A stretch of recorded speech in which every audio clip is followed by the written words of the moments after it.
Social media पर जैन समाज के सबसे लोकप्रिय जैन न्यूज चैनल महालक्ष्मी की ओर से आज पूर्णिमा और पूर्णिमा का चांद आप सबके जीवन में आए, ऐसी भावना के साथ सादर जैन करते हैं आज की शुरुआत। आज हमारे संभवनाथ भगवान जी का तब कल्याणक है, आज करेंगे उसकी बात। पर आज से बात करते हैं पहले हर के मन की बात, चिंतन की बात, सोच की बात। कहते हैं दान देना चाहिए। कोई आता है कहता है मंदिर में दो, पूजा में दो, विधान में दो, मूर्ति में दो, जिनालय में दो, ये देता है। और कोई आते हैं कहते हैं भाई मानव कल्याण के लिए दो, अस्पताल के लिए दो, शिक्षा के लिए दो, किसी और पशु पक्षी के लिए दो, मतलब कल्याण कार्यों दीजिए। मन विचलित होता है कि पुण्य किससे मिलेगा, क्योंकि अपनी हम बात करते हैं ना कि भैया मैंने दान दिया तो पुण्य अर्जन के लिए किया है, नाम के लिए नहीं किया, तो मेरा ध्यान कहाँ होना चाहिए। बड़े मन में आता है दान इधर दें या दान उधर दें। और इस बारे में क्या कहते हैं मुनियों सुधाकर जी, जरा उनसे पूछ लेते हैं सवाल उनके सामने, तो उनके क्या विचार होते हैं इसके समाधान में। जीवन जीने के लिए रोटी अकेले से चल जाएगा, पानी अकेले से, हवाओं से, वनस्पति से, पृथ्वी से, आकाश से, पाताल से, इनसे सब में किसी एक से चल जाएगा? नहीं चलेगा।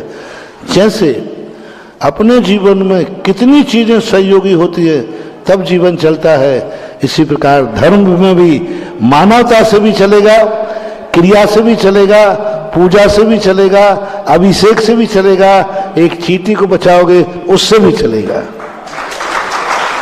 धर्म एक व्यापक है। धर्म कोई एक ऐसी चीज नहीं है कि जो एक चीज से चले। धर्म व्यापक है। वस्तु सहावो धम्मो, जहां से देखो उसी में से धर्म प्रकट करना है। राजनीति से धर्म, गृहस्थी से धर्म, न्याय से धर्म। धर्म इतना रूप है, अहिंसा के रूप में धर्म। अब अहिंसा कितनी बड़ी है। अपन चींटी को बचा रहे, क्या कर रहे हैं? धर्म कर रहे हैं। अपन किसी की दवाई कर रहे हैं, क्या कर रहे हैं? धर्म कर रहे हैं। सत्य में धर्म, हम सत्य बोल रहे हैं, धर्म कर रहे हैं। हम चोरी नहीं कर रहे हैं तो क्या कर रहे हैं? धर्म कर रहे हैं। हम किसी प्रकार से गलत भाव नहीं कर रहे हैं, अच्छे भाव कर रहे हैं, क्या कर रहे हैं? धर्म कर रहे हैं। हम धन कमाते समय सोच रहे हैं नहीं अन्यायपूर्वक नहीं कमाना, तो धन कमाते समय धर्म। यदि इतना भाव आ गया, प्रॉफिट हो रही है उसमें, नहीं नहीं ये धंधा तो नहीं करूंगा क्योंकि ये ठीक नहीं लग रहा है, इसमें हिंसा है, झूठ है, तो जो तुमने धर्म उस धंधे को छोड़ दिया, धर्म किया आपने। तुमने कहा नहीं इस धर्म में, इस धंधे में हिंसा है, मैं नहीं करूंगा, तो आपने क्या किया? धंधा नहीं छोड़ा, आपने धर्म किया है। जब आप देख रहे हैं, आप धर्म कर रहे हैं। आपकी नजर बुरी नजर नहीं है, आप अच्छी नजर से देख रहे हैं, तो आपकी आंखों का धर्म। आप गलत बातें नहीं सुन रहे, नहीं साहब मुझे गलत बातें मत सुनाओ, आप कानों का धर्म। बोलते समय नहीं मैं गलत शब्द नहीं बोलूंगा, मुंह का धर्म। हाथों से मैं कुछ गलत नहीं करूंगा, हाथों का धर्म। पैरों से मैं गलत स्थान में नहीं जाऊंगा, पैरों का धर्म। धन तुमने जो कमाया इसको मैं गलत कार्यों में खर्च नहीं करूंगा, धन का धर्म। थाली में बैठे ये अभक्ष से नहीं खाऊंगा, थाली का धर्म। जहां देखो वहां वहां, जहां तहां, जहां देखो वहां वहां। धर्म एक व्यापक चीज है, जहां देखो। बस अपनी दृष्टिकोण बदलना है कि हमें क्या दृष्टिकोण है। यदि दृष्टिकोण बदल गया तो मानवता भी धर्म है। मानवता ही धर्म नहीं है, क्या कहा? मानवता ही धर्म नहीं है, मानवता भी धर्म है। रोटी ही जीवन नहीं है, रोटी भी। पानी ही जीवन नहीं है, पानी भी जीवन है। ऑक्सीजन ही जीवन नहीं है, ऑक्सीजन भी जीवन है। जैन दर्शन पूरा भी पे टिका है, और जहां भी लग गया वहां धर्म ही धर्म है। ये तो सुन लिया, समझ लिया, पर अब बात आती है, कई बार क्या होता है जब बोली बोलती है ना, तो जेब के बाहर, चादर के बाहर पैर निकल जाते हैं। यानी बोल उतना देते हैं केवल तिलक के लिए, सम्मान के लिए, अपने नाम के लिए। कई बार होता है, यानी अपने घर के बजट को, क्या मेरे आने वाली जिम्मेदारियां हैं, क्या घर के प्रति जिम्मेदारियां हैं, क्या भाई के प्रति, माँ के प्रति, पत्नी के प्रति, बेटों के प्रति, सबको भूल जाते हैं। अपनी में छोड़ के हम दान देने के, और फिर दान ना दे तो और पाप लगता है। तो ऐसे कैसे करें, कितना दान दें, कैसे दें, जरा ये सुनते हैं इस बारे में मुनीष पुंगव से सुधाकर से, क्योंकि दान देने से पुण्य अर्जित तो होता है मान लिया, पर अपनी जिम्मेदारी को छोड़कर दान देना अच्छी बात नहीं है कि बाद में उधार लेकर दान चुकाओ या उधार लेकर जिम्मेदारी निभाओ। सुनते हैं जरा मुनि पुंगव श्री सुधा सागर जी से इस जिज्ञासा के समाधान में। शक्ति त्याग, पूज्यवर उमा स्वामी महाराज ने एक शब्द दिया, त्याग शक्ति के अनुसार होना चाहिए। आपकी आवश्यकताएं जो हैं, जो जीवन संबंधी हैं, उन जीवन संबंधी आवश्यकताएं किस प्रकार की हैं, किस परिस्थितियों में हैं, उन परिस्थितियों को ध्यान में रख के दान का हिस्सा पहले निकालना चाहिए। लेकिन अपनी परिस्थितियों पे ध्यान देना चाहिए। हमारे यहाँ अतिथि संविभाग शब्द आया है कि जब हम किसी को दें तो ये भी सोचें कि उसके बाद हमारी भी आजीविका बचेगी या नहीं बचेगी। इसलिए दान हमें शक्ति प्रमाण देना चाहिए, जिससे आपके दान देने के बाद आपकी गृहस्थी न डगमगा जाए। आपने दान दे दिया, आप कल खाने को नहीं है। आपने दान दे दिया, आपके मकान रहने को नहीं है। आपने दान दे दिया, बेटा बिटिया के लिए शादी ब्याह के पैसे नहीं बचे। आपने दान दे दिया, बेटा बिटिया को पढ़ाओगे कहाँ से। आपने दान दे दिया, घर की सामाजिक व्यवस्थाएं जो हैं वो नहीं चल रही हैं। जैन दर्शन बहुत उदारवादी है। जैन दर्शन कहता है कि अपनी आवश्यकताओं को जरूर ध्यान में रख करके कुछ ना कुछ दो, कुछ ना कुछ दो। 1% लेकर के कम से कम 25% तक दान देने की परंपरा होना चाहिए। आप दुखी ना हो, बस मेरा सबसे बड़ा शब्द देखो, दान देने के बाद एक आनंद की अनुभूति होना चाहिए। दान दे दिया, अब कहाँ से चुकाऊंगा, अब क्या चुकाऊंगा, अभी तो हमें कर्जा देना है, अभी तो लोन लेना है, मत दो। लेकिन व्यर्थ में जो पैसा बचा है, हम अक्सर कर प्रवचन में बोलते हैं कि कम से कम एडजस्टिंग का दान दो। जो आप पापों की तरफ जा रहे हैं उनका तरफ दान दो। व्यसनों में जो खर्च हो रहा है उनकी तरफ ध्यान दो। उनसे बचा करके दान दीजिए, तो आप अपनी पारिवारिक परिस्थितियों को ध्यान में रख करके दान जरूर, लेकिन निकालना जरूर चाहिए। परसेंटेज के हिसाब से दान का रूप पुण्य लगता है। कितनी राशि दी इसका नहीं, कल सुनाया था ना, 25 लाख दिए कि 5 लाख दिए, कमाई का परसेंटेज क्या दिया। उसने 25 लाख दिए, 5 करोड़ कमा रहा है, और उसने 5 लाख दिए, 50 लाख कमा रहा है। तो परसेंटेज के ऊपर दान है। जैन दर्शन का सबसे बड़ी चीज है। किसी ने मोती चढ़ाए, किसी ने मक्के दाने चढ़ाए, तो साहब महाराज ये मोती चढ़ाए इसको पुण्य कितना लगेगा, इसने मक्के के दाने चढ़ाए कितना लगेगा। अरे मोती चढ़ाए ना, उसकी तिजोरी में पड़े हुए थे, और इसने मक्के के दाने चढ़ाए, पेट की आधी रोटी खाई है और आधा चढ़ाया है। बोलो कितना चढ़ाया। उसने गज मोती चढ़ाए, कौन से चढ़ाए, जो पड़े हुए थे, तिजोरी में रखे हुए थे, कोई उससे आजीविका बना। इसने तो अपने खाने के दाने रखे थे और जाकर के चढ़ा दिए। तो हमारे यहाँ इसने मक्के के दाने जो चढ़ाए हैं, ये दान चमत्कारी दान है,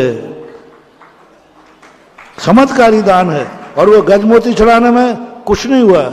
ऐसी सैकड़ों कथाएं हमारे शास्त्रों में भरी पड़ी हैं।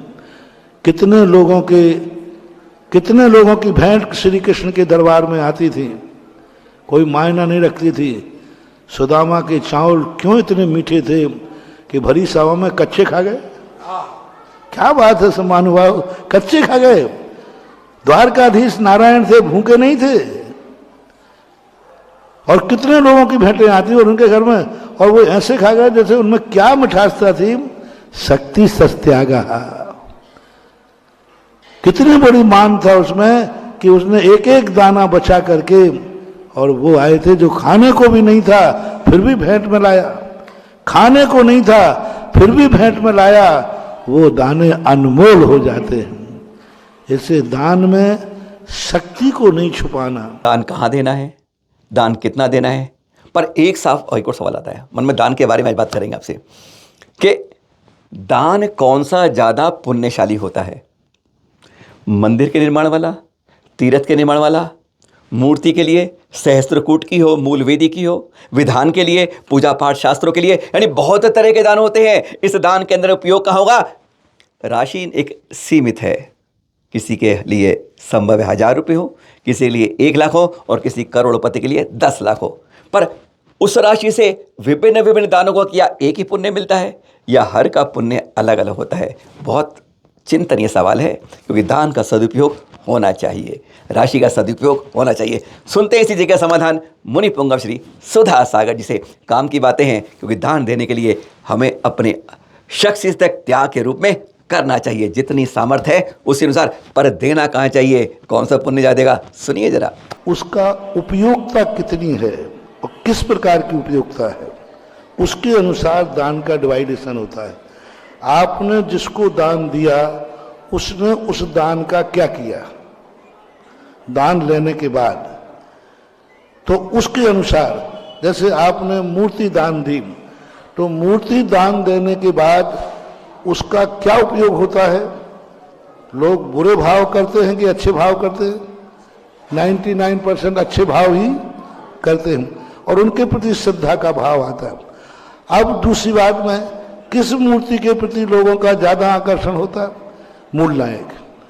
अब पूरे मंदिर में जब भी व्यक्ति जाएगा तो किससे आकर्षित है? मूल नायक से। श्रद्धा किसकी बनती? मूल नायक की। तो मूल नायक का जितने लोग लाभ लेते हैं उतना परसेंट में मूल नायक का होगा। विधि नायक है तो जैसे पंचकल्याण, पूरा पंचकल्याण का संस्कार किस पे होगा? विधि नायक पे, और पूरी पब्लिक के सामने होगा। तो उसके अनुसार दान का एक पूरा सिद्धांत आप बना लें। दान दिया है, उसका उपयोग कितनों ने लिया और क्या किया। जैसे आपने किसी व्यक्ति को भोजन करा दिया और एक महाराज को आहार दान दिया, दोनों को आपने भोजन कराया, बराबर कराया, कोई कमी बेसी नहीं रही। अब पुण्य में क्या अंतर आएगा? उस व्यक्ति ने आपके भोजन करने के बाद क्या किया? सामान्य व्यक्ति ने। मुनि महाराज ने आपके भोजन करने के बाद 24 घंटे क्या किया? धर्म दिया, सामायिक की, प्रतिवचन दिया। तो अब इसके अनुसार आपको पुण्य खाता मिलेगा कि आपके दिए हुए दान से महाराज ने 24 घंटे ये कार्य किए, तो अब उतना परसेंटेज आपको मिलेगा। जिसको तुमने सामान कराया था उसने क्या किया, उसके अनुसार आप मिलेगा। इससे दान की क्वालिटी और क्वांटिटी, ये 2 चीजें होती हैं। तो उसमें यह देखा जाता है कि क्वालिटी क्या थी, इसका उपयोग क्या हुआ। अब वही मंदिर आपने, जैसे मान लीजिए यहाँ मूर्ति बैठा ली, कितने लोग दर्शन करेंगे? कॉलोनी के लोग, जो कॉलोनी के लोग। और वही मूर्ति आपने तीर्थ पे बैठा ली तो कितने लोग दर्शन करेंगे? दूर से लोग करेंगे। तो उसके अनुसार भी आपका शेयर बदलेगा। तो दान का पूज्यवर कुंदकुंद भगवान ने लिखा कि बीज खेत के अनुसार फलता है। जिसमें तुमने बोया है, एक ही बीज 10 खेतों में बोया गया, फसल 10 प्रकार की आती है। एक सी फसल, एक में एक क्विंटल बोया तो 20 क्विंटल निकला, एक में 10 निकला, एक में 40 निकला। गेहूं बराबर बोया था, तो 40, 20 और 10 क्विंटल का फर्क क्यों आया? किसके कारण? हाँ, वो खेत की वजह से, या खेत में जो मटेरियल डाला होगा उसकी वजह से। बीज बराबर गया, सबने एक एक क्विंटल बोया था। इसी प्रकार दान होता है कि तुमने दान कितना दिया ये नहीं, दान किस खेत में गया, उसकी उपयोगिता क्या किया, उसने क्या उपयोग किया, उसके अनुसार फल मिलता है। और यह फार्मूला सभी स्थानों पर लगा लेना। आज बताया था ना, हाँ, आज है हमारे पूर्णिमा, मंगसरी शुक्ल पूर्णिमा, तीसरे तीर्थंकर संभवनाथ जी का तप कल्याण। पहले एक सवाल, जनरल बात करते हैं। ऐसे कितने तीर्थंकर मालूम आपको जिनका जन्म कल्याण और तप कल्याण अलग अलग होता है? गिनते याद रखिए, आपको याद वैसे नहीं होगा। 3, 5, 18, 24। जी हाँ, तीसरे तीर्थंकर संभवनाथ जी, 5वें सुमतिनाथ जी, 18वें आर्यनाथ जी और 24वें हमारे महावीर स्वामी जी। इनका जन्म और तप कल्याण होता है। बाकी 20 तीर्थंकरों एक ही दिन जन्म, एक ही दिन तप होता है। जैसे अयोध्या में 5 तीर्थंकरों का जन्म हुआ है। ऐसी बात याद रखिए। हाँ, पर आज बात कर रहे हैं 60 लाख वर्ष पूर्व वाली आयु वाले तीसरे तीर्थंकर संभवनाथ जी। कहते हैं 15 लाख वर्ष पूर्व कुमार काल में, और फिर 44 लाख वर्ष 4 पूर्वांग राजपाट कर रहे थे। ऐसा समय बीते बाद एक दिन राज में सिर पे सर्दियों का समय ऐसी था और फिर उन्होंने देखा कि छत पर जाकर देखा उन्होंने, आजकल आप छत पर देखिएगा भी अपने ऊपर आसमान में देखिएगा, बादल आते हैं खटखट कर और फिर धीरे धीरे धीरे मिट जाते हैं। सर्दियों की खास बात होती है। ऐसे उन्होंने जब देखा और इसके अंदर कहते हैं जब जो ज्ञानवान होते हैं ना, केवल तीन ज्ञान के धारी तो जन्म से होते हैं। बस उन्होंने देखा बस संसार भी इसी तरह है, इसी तरह आयु कर्म निकलेगा, सब कुछ निकलेगा। चिंतवन किया और त्याग के धारण कर लिया कि अब मुझे वैराग्य लेना है। पहुंच गए सहेतुक वन में। श्रावस्ती नगरी की बात कर रहे हैं आपसे। जी हाँ, एक हर राजा और पहुंच गया पास। और फिर आपने आज ही के दिन कठोर तप की शुरुआत करी। ऐसे तीर्थंकर संभवनाथ भावन जी के ज्ञान कल्याणक से पूर्व आने वाले आज के तप कल्याणक मंगल पूर्णिमा के आप सभी को बहुत बहुत शुभकामनाएं। और बोलिए हमारे साथ, संभवनाथ भगवान के तप कल्याणक की जय जय जय। जरूर याद रखिए, अपनी जन्मतिथि, वर्षगांठ और कोई महोत्सव याद ना हो, पर तीर्थंकर और कल्याणक जरूर याद रखिएगा। सादर जय जय।